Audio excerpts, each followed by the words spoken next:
Good morning, students. Welcome to your first class of English.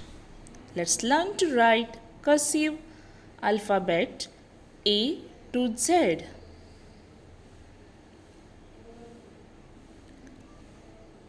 Capital A, small a, capital B, small b, capital C, small c, capital D, small d, capital E, small e, capital F, small f, capital G, small g, capital H, small h, capital I, small I, capital J, small j, capital K, small k, capital L, small l, capital M, small m, capital N, small n, capital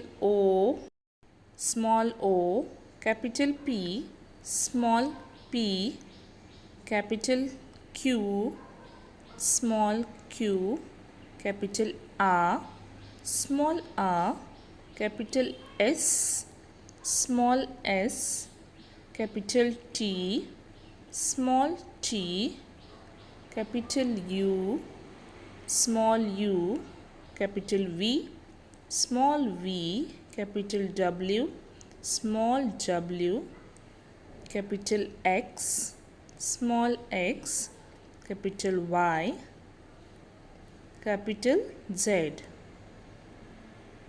Students, see that you keep one finger space between each alphabet. Thank you. Stay home, stay safe.